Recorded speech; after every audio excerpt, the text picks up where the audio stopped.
श्री स्वामी समर्थ. नमस्कार मैत्रिणींनो, मी कविता तुमचं स्वागत करत आहे आपल्या विदर्भाची कविता या चॅनलमध्ये. तर आज मस्त अशी मी एका तांदळाच्या वाटीपासून एवढे सारे पापड केलेले आहे. तर बघू शकता मस्त असे ट्रान्सपरंट असे पापड आपले तयार झालेले आहे आणि एकदम झटपट तयार होतात, म्हणजे जास्त काही वेळ लागत नाही. तर बघू शकता एवढे सारे मी पापड तयार केलेले आहे. तर तुम्ही पण नक्की ट्राय करून बघा, झटपट तयार होतील आणि तळल्यानंतरही खूप छान असे खुशखुशीत असे पापड तयार होतात आणि एकदम चविष्ट असे पापड तयार होतात. तर बघू शकता मी हे पापड तळून दाखवलेले आहे. तर एकदम छान व्हाईट झाले आहे आणि छान मस्त फुलले पण आहे आणि एकदम असं छान कुरकुरीत असे पापड झालेले आहे. तर बघू शकता अशा पद्धतीने छान मस्त कुरकुरीत असे पापड झालेले आहे. तर याची रेसिपी तुम्हाला आता उन्हाळी वाळवायला सुरुवात झाली आहे. तर मग चला तांदळाच्या पापडापासून आपण सुरुवात करूया. तर त्यासाठी मी एक गंज घेतलेला आहे. तर त्यामध्ये आपल्याला बघू शकता एक वाटी, फक्त एक वाटी मी तांदळाचं पीठ घेतलेलं आहे. जी आपली वरणाची वाटी असते ना छोटीशी, त्या वाटीने मी फक्त एक वाटी पीठ घेतलेलं आहे. जास्त पीठ आपल्याला लागणार नाही. जर तुम्हाला जास्त प्रमाणात करायचं असेल तर तुम्ही जास्त घेऊ शकता. तर एका वाटीसाठी आपल्याला 9 वाट्या त्याच वाटीने पाणी टाकायचं आहे. तर बघू शकता तुम्ही हवं असेल तर तुम्ही वाट्या काउंट करा. बरोबर 9 वाट्या मी पाणी टाकलेलं आहे. एकही कमी नाही आणि जास्त नाही. तर बरोबर मी 9 वाट्या पाणी त्याच्यामध्ये ओतून घेतलेलं आहे.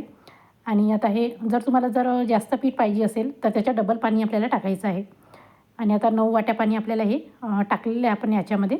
आणि हे आता आपल्याला चांगलं मिक्स करून घ्यायचं आहे, म्हणजे याच्यामध्ये गुठळे नको एकही. तर बघू शकता अशा पद्धतीने पटकन मिक्स होऊन जाते हे पाणी. जर तुमच्याकडे ती स्मॅशर असेल तर त्याच्या साहाय्याने पण तुम्ही मिक्स करू शकता. आणि आता गॅस पेटवून घ्यायचा आहे आणि त्याच्यावर आपल्याला हे गंज ठेवून घ्यायचं आहे आणि आता ढवळत राहायचं आहे. म्हणजे जोपर्यंत हे घट्ट होत नाही तोपर्यंत आपल्याला हे मिक्स करत राहायचं आहे.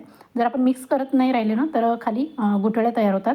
त्याच्यामुळे मिक्स करत राहायचं. थोडंसं जास्त वेळ लागणार नाही, अंदाजे 5 ते 10 मिनटात तयार झालं होतं. कारण की आपण बघू शकता 5 ते 10 मिनटात एकदम घट्टपणा आलेला आहे. आणि आता मी ते शिजवून घेतलं आहे. आता त्याच्यानंतर आपल्याला याच्यामध्ये चवीपुरतं मीठ घालायचं आहे. थोडेसे चिली फ्लेक्स टाकायचे आहे, बारीक चिरून घेतलेले. हवं असेल तर तुम्ही हिरवी मिरचीचं ठेचा पण टाकू शकता याच्यामध्ये. थोडीशी कोथिंबीर टाकलेली आहे मी. याच्यामध्ये तुम्ही जिरे पण टाकायचे आपल्याला थोडेसे.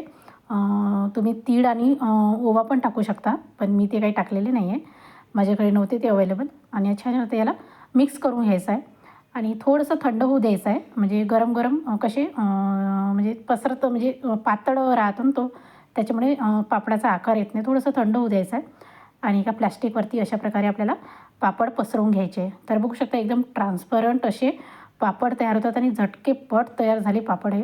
जास्त वेळ लागलाच नाही. म्हणजे अवघ्या अर्ध्या तासात मी पीठ शिजवून पापड हे करून घेतले, पसरवून घेतलेले आहे.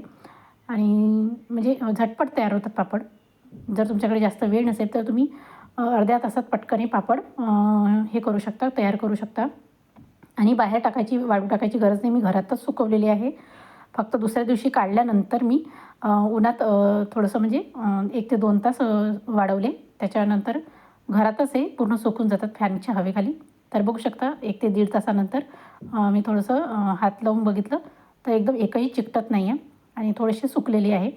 तर आता बघू शकता संध्याकाळी मी याला अजिबात ऊन दाखवलेलं नाही आहे, तरी बघू शकता छान आपले पापड एकदम मस्त असे निघाले आहे, एकदम ट्रान्सपरंट असे आणि दिसायला पण सुंदर दिसतात. बघू शकता एकदम चमकून राहिलेले आहे आपले पापड आणि तळल्यानंतर तर खूप चविष्ट लागतात. मला तर खूपच आवडले.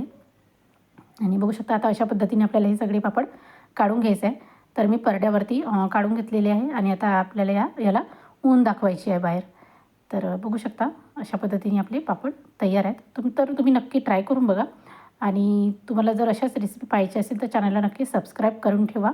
तर आता याला छान ऊन दाखवून आता आपल्याला हे बघू शकता आपले पापड छान मस्त कडक झालेले आहे. तर 1 वाटी तांदळाच्या पिठापासून आपल्याला म्हणजे 50 ते 60 असे आपण म्हणजे आपले पापड तयार होत असतात. आणि बघू शकता एकदम ट्रान्सपरंट असे पापड तयार झालेले आहेत. आता आपल्याला हे तळून घ्यायचं आहे. तर तेल गरम करून घ्यायचं आणि एकदम कडकडीत तेल गरम करून ठेवायचं. तर बघू शकता असे पांढरे शुभ्र असे पापड आपले मस्त तळून होत आहेत. झटकेपट ते तुम्ही खिचडीसोबत वगैरे खाऊ शकता. असे खाल्ले तरी खूप छान लागतात. तर तुम्ही पण ही उन्हाळी वाळवणाची रेसिपी नक्की ट्राय करून बघा. तुम्हाला नक्की आवडेल आणि तुम्ही आणि नक्की करून बघाल, मला तरी माझी खात्री आहे. तर बघू शकता मी मस्त असे पापड तळून घेतलेले आहे. तर माझ्या मुलांना तर खूप जास्त आवडले, त्यांनी तर मस्त एन्जॉय केलं. तर बघू शकता मस्त असे आपले पापड तयार आहे. चॅनलवर नवीन असाल तर चॅनलला नक्की लाईक करा, शेअर करा आणि सबस्क्राईब करायला अजिबात विसरू नका. तर बघू शकता मस्त कुरकुरीत असे आपले पापड तयार आहेत. तर चला मग भेटूया आपल्या पुढच्या अशाच एका छानशा व्हिडिओमध्ये. तोपर्यंत बघत राहा आपली विदर्भाची कविता. आणि हो, जाता जाता चॅनलला सबस्क्राईब करायला अजिबात विसरू नका. Bye bye.